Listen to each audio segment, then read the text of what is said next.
Greetings and welcome to the Guild of Mazes presents this informal summary video for the first 60 days of our open beta development's launch period. We are looking forward to the coming future as we plan yet more and elaborate gameplay for our contestants and fans alike to participate in. But before we get to the summary of what we've managed to accomplish and where we're headed, I thought I would start us off with a story summary of some of the highlights from what has occurred over the course of these last 60 days. I just want to get everybody onto the same page and also provide a quick synopsis for any new fans or contestants who may be joining us. So, if you'd like to get an idea of what has happened thus far and what exactly the stakes at hand of our contestants in the current episodes are facing, sit down and buckle up, because it's been a wild ride. And welcome to So You Think You Can Quest. Bring on your goblin holes and band of oaks, hulking zombies and kabobs, and no troll, don't slow me down, no. Don't be delicious, ever vicious, also many possibilities. When I swing, I'm a class won't be the thing, go again, every time my friend, the outcome's always the same. I roll down 20 sides and cleave your ass in twain, because I'm rolling 20s like a 68 Impala. AC doesn't matter, critical damage. The game opens, and we join our contestants approaching the town of Hope's Rise in the far-flung Moonwake mountain ranges atop the continent of Nemothera on the world of Eidolon. They are on a mission from the Guild of Mazes. They are one of many operatives that this infamous and also enigmatic organization have deployed to this area in order to get to the bottom of what they consider to be potentially the greatest investment of their resources. Expansive and also unknowable, this guild is considered to operate across not only the world of Eidolon, but also perhaps interdimensionally across the many planes of the known universe. So as they approach, our contestants carry on their shoulders the burden of having to reach the center of this township so that the guild might recalibrate their teleportation system to warp in more relevant resupplies of troops and items in the future once they have deemed the area actually a necessary investment. It starts inauspiciously enough with our first level operatives making their way towards the center of town. Atop the mist bridge, they encounter a child who had run afoul of some cursed goods they had found while digging through a merchant's stores. Escorting them back to their family and braving orcs and literal vampire bats alike, they also ran into an occurrence that none of them could have predicted and almost destroyed an entire fort and hundreds of lives, instead only tearing apart one of the most vital overland routes to Hope's Rise. It was a blast of energy descending from the heavens in the form of some sort of a solar pulsar ray, alight with white and indigo fire that seemed to contain at its center the negative space of 9 distinct silhouettes, spotted only at the last moment by the brave gnomish wizard Nentin, who had stayed behind to help in the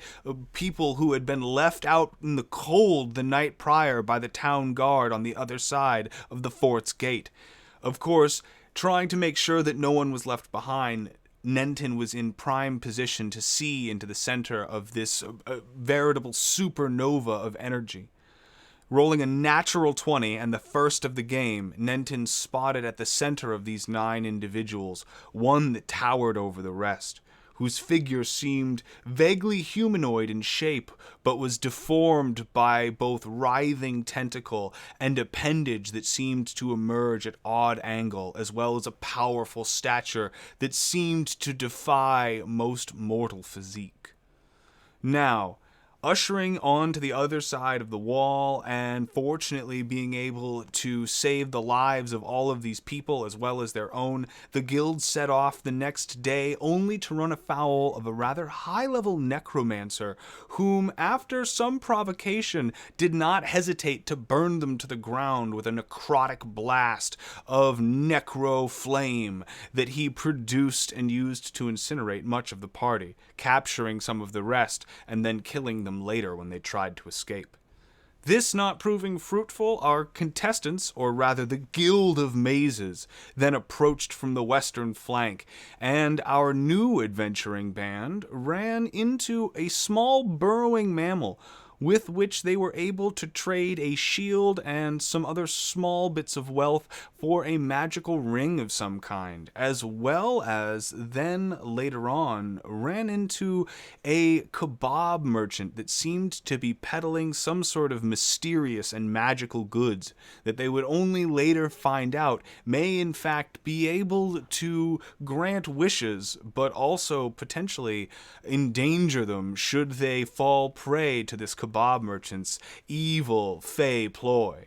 Now, of course, this was something that our party had no time to focus on, and they proceeded further up the road towards the town center, running afoul now of goblin demolitionists at the behest of human smugglers, and falling on top of what was the attempts to bridge a gap over a large underground chasm. The party then was forced to fight for their lives against goblins, at very long last convincing some of them to aid them and get them out of the warren-like tunnels that were beneath the surface of the road upon which they had just minutes ago been walking. And after making the friend of a goblin named Grizzog and watching it disappear into the fog, the party proceeded onward to discover a shard of psionic consciousness left over from an era of pre-time that had been dislodged in the blast that had moments ago plunged them into the ground.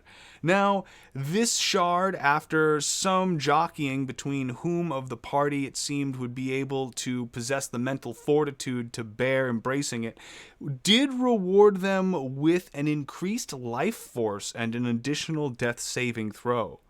Our party then journeyed on further into Hope's Rise, staying a night at the Mumbling Mage, one of the more famous and also adventurer-friendly inns that decorate the outside of this otherwise semi-lawless city, so otherwise isolated from larger, more imperial governing powers, where a warrior's quick wit or wizardry may be the very thing that stands between them and life and death, and not the governing hand of a nearby guard who would run to the rescue.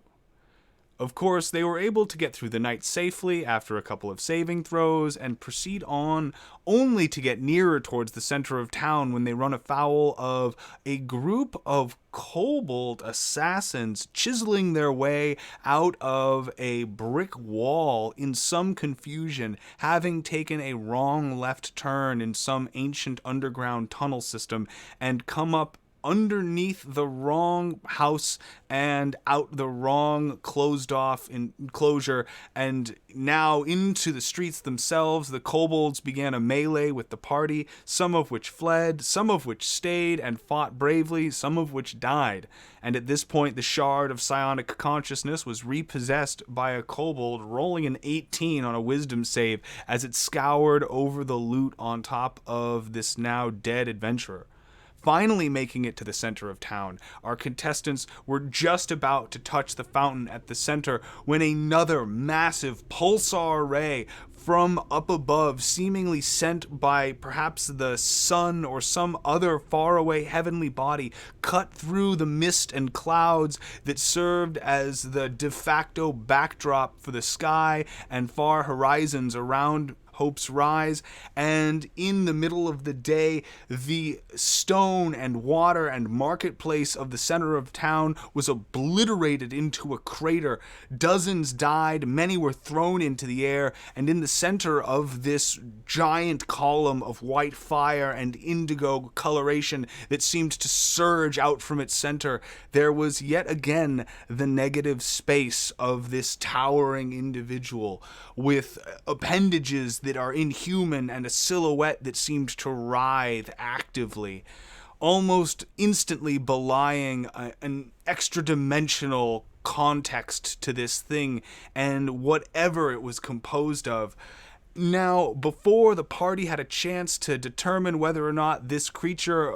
bore them harm or goodwill, soon out of the floating debris in the air, a golem coalesced out of massive chunks of stone, and prying free some shard of this pulsar ray's energy, and managing to then wield it as if a lightning blade against the creature in the center, it was able to do combat with it, though not without a considerable amount of collateral damage. With a good perception check and a clever bit of detective work, the party was able to realize that the golem was likely the work of a nearby mage in a bell tower in the top of a temple to the goddess Yongqua, the goddess of blessings. Running into the church in order to try and perhaps find some sort of salvation while there were catastrophic events outside that threatened to squash them at any moment, the party also fled up the stairs and up the bell tower to find that traps had been freshly laid in the mortar and the staircase to prevent any from getting up there. And then when they arrived, that the mage itself had concealed themselves behind an anonymizing wall of almost static force underneath their hood that the party could not peer through. And then escaping via magical teleportation, our guild members were left to only wonder what had transpired, as soon after the pulsar ray ceased, the golem disappeared, and now the Temple of Yongqua, somewhat in ruins, had also been, during this time, the site of the manifestation of the goddess of corruption herself, Slurgia. Her vile purple and dark black tar oozing out of the goddess Yongqua's effigy, her statue becoming corrupted and gurgling in a fetid, barely understandable common speak, wishing doom and corruption upon all of those who would dwell there in Hope's Rise. This was a message that the mage up above in the bell tower also seemed to iterate, that any who continued to investigate or delve deeper into these mysteries would surely meet their ruin, and the Guild of Mazes was no exception to this. Now, in the aftermath, befriending some of the common folk while helping to clean up the ruins of the temple and get an idea for the sum total of the damage that had transpired, the party was able to catch a quick rest at the Hob and Knoll, a recently refinished and remodeled inn just across the street from the temple that had luckily avoided the devastation. Now, while on one of the top layers of this inn, they were witness to an assassination and perhaps an attempted setup by a mysterious organization that they still do not know the full scope of. Witnessing a dark-cloaked assassin jump out a window and then run off of a roof and land atop a mysterious gold and black carriage that streaked off into the night, the party was left only with a single person that they had slain moments ago after they had tried to slay the party for witnessing the aftermath of this mage's murder. Now, that was an event that they would also just have to stow for the time being, as it seems that there was a plague of trolls affecting a southern settlement that the party thought might be the appropriate way to gain some vital experience and gold coin to aid them in their quest. Heading south, and besting a mist drake along the way, the party was then shocked to encounter some sort of hellish envoy of fiendish mercenaries who were staying the night at the inn that they had chosen and were causing some trouble that ultimately ended in displays of fiendish magic that collapsed the structure of the inn and caused the party to have to sleep out in the local stables before moving on the next day, where they ran further afoul of mist trolls. Unprepared for these creatures that they had sought so foolishly to best, the party watched as one of their own was dismembered readily. Fleeing from this scene and almost losing another party member who was able to scrape their way from death by luck of a couple good death saving throws and an important mechanic of a paladin's spell work. The cleric, fighter, paladin, and monk escaped to the death of a rogue and then rested over the course of the evening while being joined by some new companions from the guild freshly warped in. During their stay in Fog Iron Landing, they deduced that these trolls had been plaguing them for some time and were being organized by some sort of troll from the dark Fey realm that seemingly possessed an intelligence and an almost refined, civilized manner far beyond that of his savage and barbaric brethren that were storming through these lowland forests and wreaking havoc upon all of the farmers that they could find. Engaging one of the local mining companies here at Fog Iron Landing in a contract, or almost more of a bet really, that they could in fact return with the simple task of one dead troll corpse, they journeyed off into the forest with supplies purchased from a cleric of the Themi, as well as information gleaned from a conversation with a raven. Now, as they approached the camp of these trolls, things went terribly awry, many died, and several were forced to teleport out and back to the center of town as fresh reinforcements were warped in real time to replace those who had died. But with the center of the guild's teleportation system still being at the center of town in its coordination, then that is where the reinforcements were able to warp in and the party was forced to withdraw. Now, licking their wounds and considering their options, the party set up a bit of a base in the basement of the Temple of Yonqua thanks to the generosity they had displayed earlier some sessions prior. However, they found out through some exploration and quite a bit of hauling of brick and earth that one of the collapsed rooms nearby in this basement in fact led to an open sewer tunnel that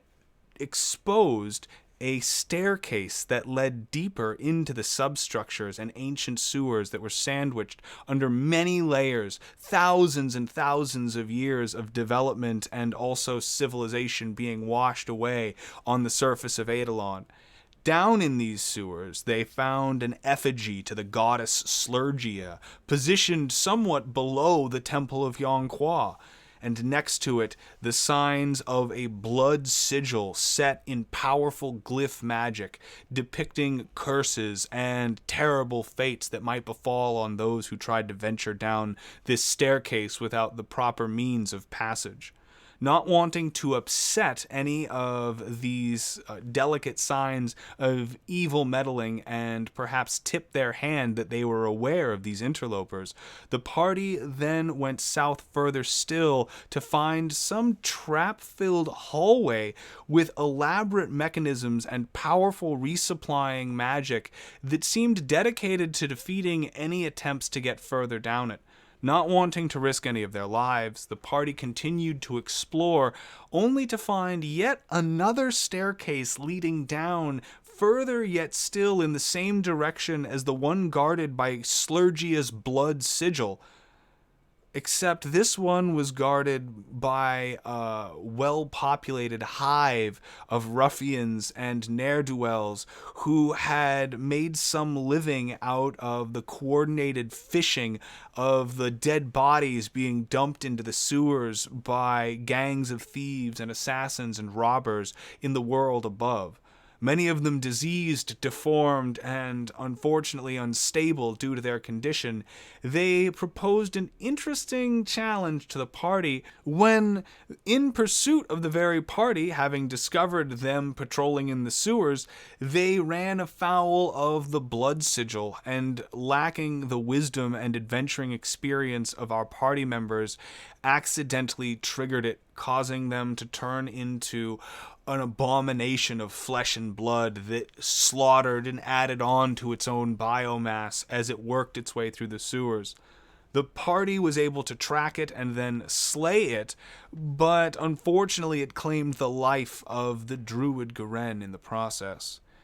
Getting some money and heading back to the surface, the party was able to resupply and get precious new armor and equipment as well as healing potions, and then journey back down to the staircase that had been guarded by this gang of ne'er-do-wells, and then they had seen the abomination itself return out of.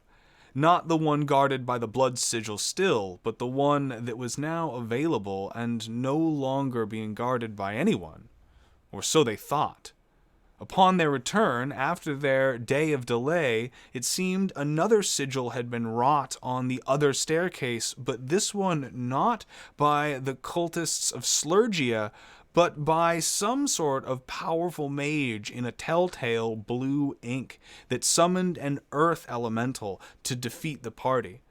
They were able to soundly best it because it seems that the mercenaries who were also supposed to be guarding this door along with that elemental were easily talked out of their job by the party, pointing out that they were very dangerous adventurers working for the Guild of Mazes, and that these mercenaries didn't want to die in the sewers. They were able to whittle the odds down to just the elemental itself and easily best these new fortifications.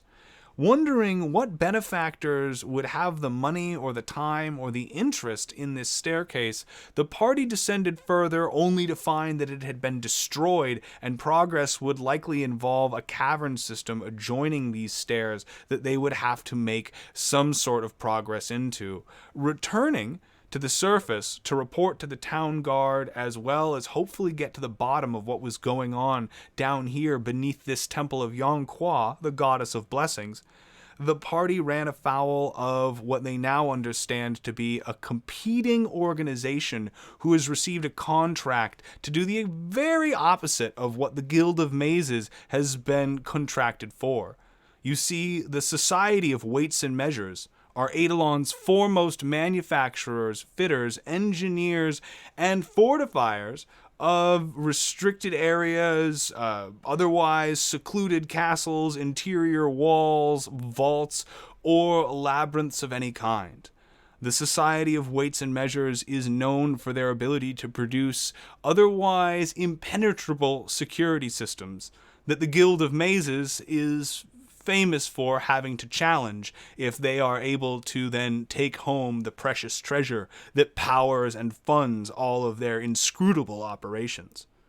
So, now understanding that it was this guild that was responsible, and this was also the organization that had sent the blue mage that had conjured the golem some sessions ago, as well as installed the traps in the top of that belfry tower, they were bested and forced to back down by a show of magical power, and retreating from the sewers, the adventuring party realized they were either going to have to make peace and wheedle with this Society of Weights and Measures, or they would have to find yet another route down into the dungeon that their guild sought. Seeing that the center of town had all but been repaired in the most basic of ways, sealing up the crater and the mysterious goings-on that were sort of happening as creatures would come out in the middle of the night from the sewers in the caverns below, our party descended into its depths to run afoul of some black puddings that had come to feast on the open sewage and rubble and debris that had been kicked loose in the collapse by that pulsar ray and the catastrophic battle above. Now, besting the black puddings by use of fire, they would have been home free to keep exploring in peace were it not for the approach of some camouflaged troglodytes. These lizard folk, well accustomed to their underground hunting, they were able to blend in with the cave walls rather seamlessly and sneak up on our party. Using a short rest, a zodiac sign, as well as several class abilities, the party was able to replenish their health and continue yet deeper into the cavern system, having had their retreat cut off by the very troglodytes that they had sought to avoid, accidentally triggering yet another black pudding that had been hiding down one of these cavern routes. The troglodytes pursued the source of this noise and ended up chasing our party into a dead end. The only escape was a chasm in the center of the floor of this tunnel. Several feet down, it appeared to be, which was on top of layers of brick and mortar from ancient stonework that was intermingled with the volcanic and geological structures of this cavern system. Now, not wanting to get skewered by primitive flint hatchets and spears, the party quickly began descending down this chasm and into what they believed was a massive expanse below, and ran out of options as after about 60 feet they found that the chasm underneath was yet 80 feet high and would require a massive drop for which none of them had rope, having all used it to descend into the cavern system that they were now descending out of. And as they looked around, they were also amazed to see that this cavern contained on its far southern wall massive steel doors that loomed over mysterious ruins of an ancient civilization now crushed under the tides of time. Surely this must be the dungeon. Surely this must be the very thing that the Guild of Mazes has sent them here to find and has spent so many of their lives up until this point trying to locate. And also, stepping inside of it will provide the contestants with the next of the major cash prizes tied to the story at the center of this contest. All they need do is step foot inside that dungeon to claim this prize. So, our contestants, employing several unique manners of descending from this hole in the middle of this ceiling of this massive cavern, then scale down, jump down, warp down, and in some cases just straight up crash into the ground.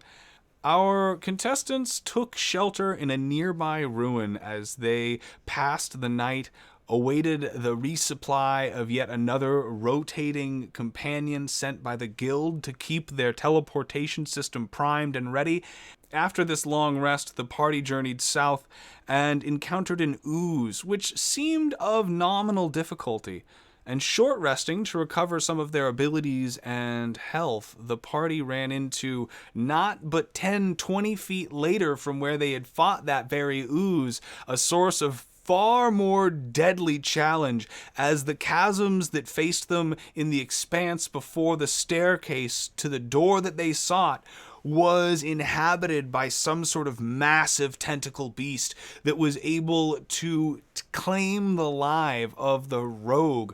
who was unfortunately unable to make the death saving throws or the acrobatic checks necessary in time for their friends to be able to resuscitate them.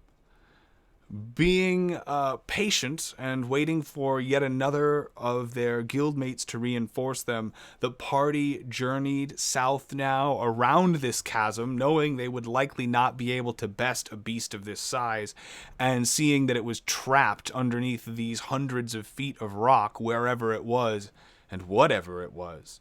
The party was able to skirt around and observe that a cultist of Slurgia had also made his way into this area and was investigating those very doors at this similar time.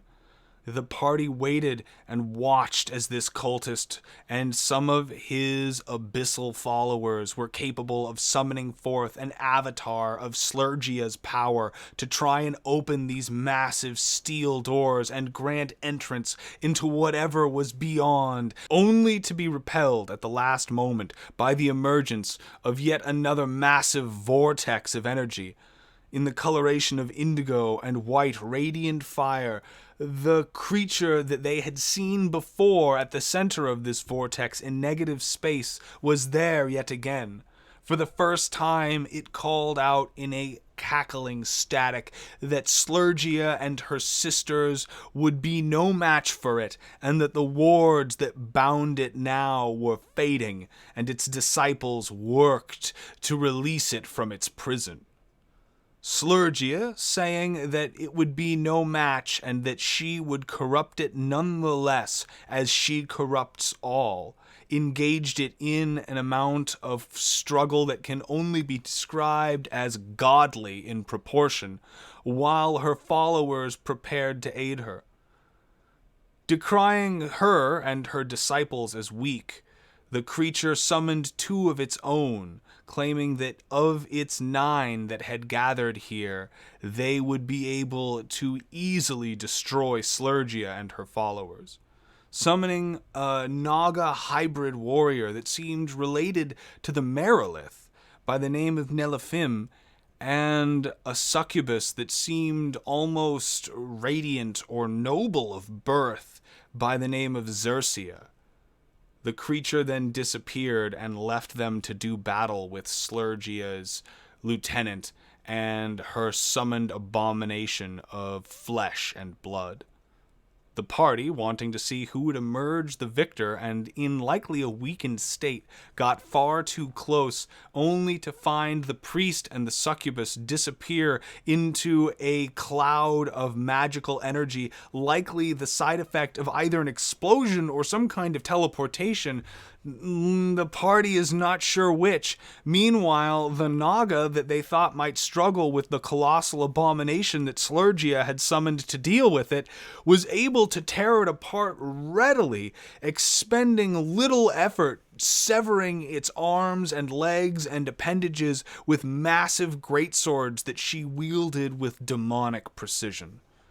Then, spotting the party and turning on them, we leave our adventurers there as we go now into episode 18 as I'm speaking, and our party is in the middle of combat with what can be described only as a boss monster guarding the entrance to the dungeon and the second of the major cash prizes. And so that, folks, has been everything and not even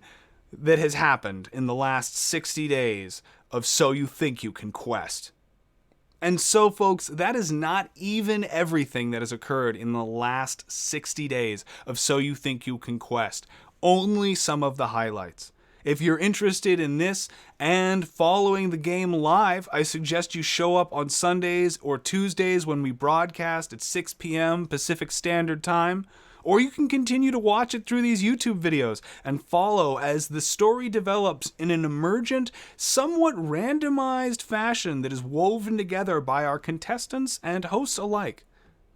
But now, on to celebrating some of the more concrete metrics that we've seen emerge over these last 60 days. I'm so happy to announce that in this second 30-day period, we've raised yet another $250 for the Extra Life organization and their efforts to raise money for Children's Miracle Network hospitals. As I am rendering this video, the receipt for that donation has cleared, and I will be posting it into the public Discord for everybody to see. This money reflects all of the intake from our patron donations, anything we may have gotten from the Twitch channel, our YouTube, or any of the other various things that one can do to donate to this game and our cause. And from here on out, we are proud to announce we will be moving into phase 2 of our open beta launch, where we will now be ratcheting down the amount that we donate to charity, but we will also be now raising money for the prize pool in an escalating fashion, so that as each session goes on and the main prizes have not been claimed, they will continue to grow in value. And in such, as the contest gets more and more epic and more time goes between each quest goal being accomplished, because they get more and more dangerous and complex, and the environments get increasingly fantastical, and the players get more and more distracted by what are dozens and dozens of potential side quests or emergent plot lines that they will have to sort out the relative priority of. Hopefully, we will have also epic prizes to match those contestants. In these second 30 days, we've managed to grow in subscribers as well as followers on Twitch, which means that we are reaching more and more people. It's slow and steady work, and I'm sure it will be a long road before we have the quality and production value that will inevitably define this channel. And as well, it will be a long road before we are able to actually,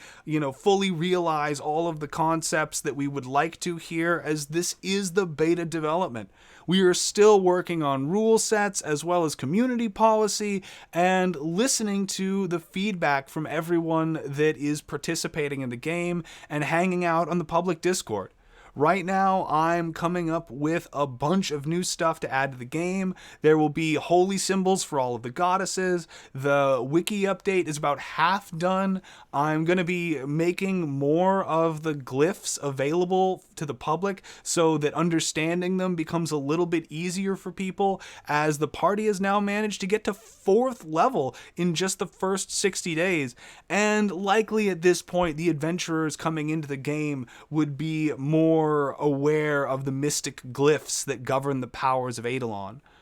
I'm proud to say we've also seen so many cool acts of heroism and also cowardice, as well as self-serving backstabbers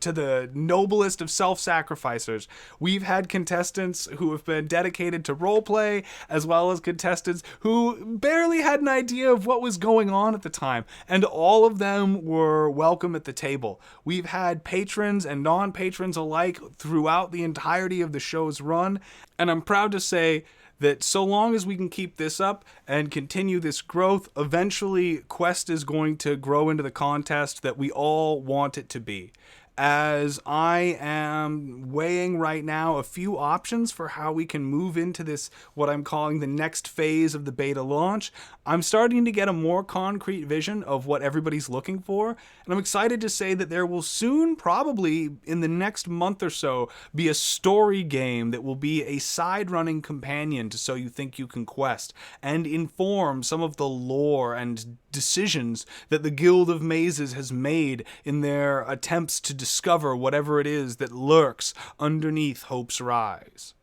Of course, this is something that if you want to get more information on, you'll want to become a part of the community. It's totally free to hang out in the Discord and also throw your hat in the ring to Quest every evening that we're going live with our broadcasts. So I can't encourage people enough. If you'd like to be a part of the game, don't hesitate to fill out a free and anonymous application, or come by the Discord server and say hello to everybody, or hang out on the Twitch chat on the days that we broadcast and meet some of the fans and other contestants who will be there interacting with the audience in real time. All of it's a lot of fun, and we are just getting better and better each time that we refine our methods and our production and the effort that goes into producing this. Thank you all so much to the fans, contestants, and patrons who've gotten us this far. I appreciate your patience, your support, your understanding, and most of all, your want to quest in the ultimate challenge that has ever been issued to any adventurer across all of the cosmos.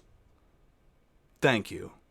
And the Guild of Mazes is lucky to have operatives as skilled and as brave as you.